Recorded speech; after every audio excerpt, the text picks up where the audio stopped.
must be our goal and our guide. And all that we strive for as a human family, dignity and hope, progress and prosperity, depends on peace. But peace depends on us.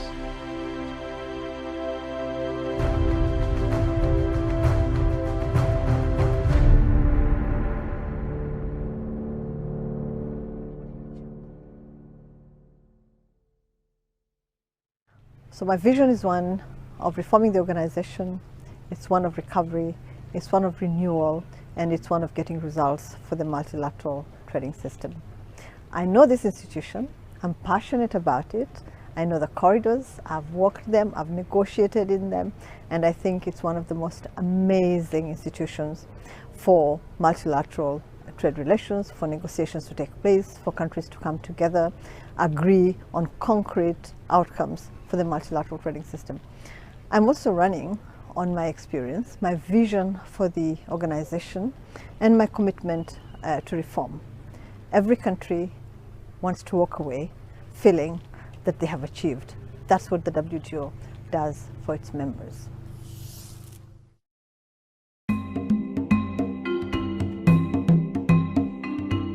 Whoever heeds discipline shows the way to life. But whoever ignores correction leads others astray. That is in the Bible, Proverbs 10:17. The reason I am quoting this verse, fellow Kenyans, is because the figures that we are hearing today are a clear demonstration that things are not getting better. And people who are telling others that things are better are lying to them. And somehow, somewhere along the line, we seem to have come to the conclusion as a society that things have gone back to normal. Today's figures show things are far, far from normal. Things are very challenging. And those who are exhibiting the indiscipline that I've referred to, leading others astray, are becoming a common phenomenon. The government of the Republic of Kenya has made efforts, concerted guidelines, and put it out to the public of the Republic of Kenya and the citizens of Kenya. Looking at the trend of what is happening and the events that are shaping around the modeling and the sample modeling of, and a comparison with other states in the world, globally Kenya has done very well. But there seems to be a culture of sliding back, a culture where people want to go back to their old habits. What destroys such an exercise? What brings it to a situation where people need to understand that it is not gone yet, it is here. The virus is here, is with us, is an invisible enemy.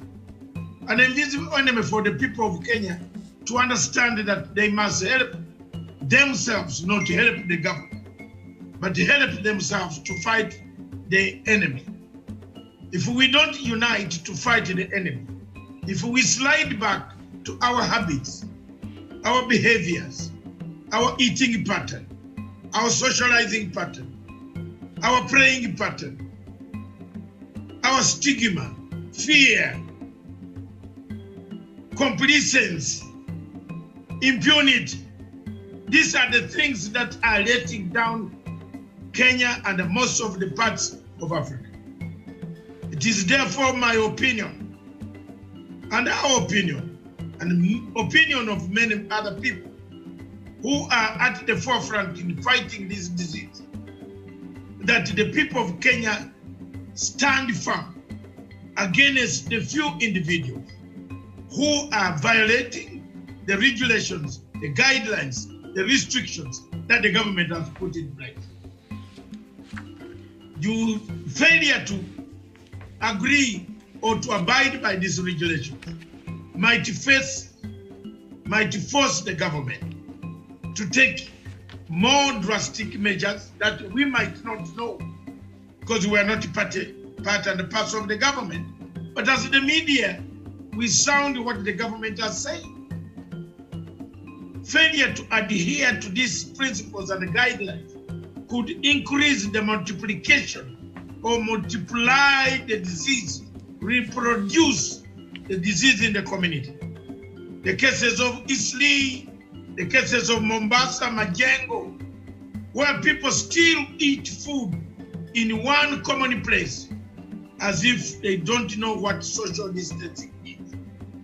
Such acts, barbaric acts, when you have been actually given the guidelines that this disease enjoys where there is company of being together, that this disease kills when you shake hands, that this disease kills when you cough without covering your arm, with the arm, that this disease can kill if you sit in a car with a person who is either a silent carrier, a passive carrier, or an active carrier.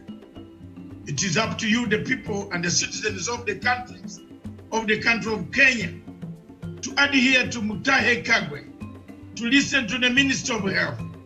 The cries are not very far. We know the situation might be difficult, and many people are talking of returning to work.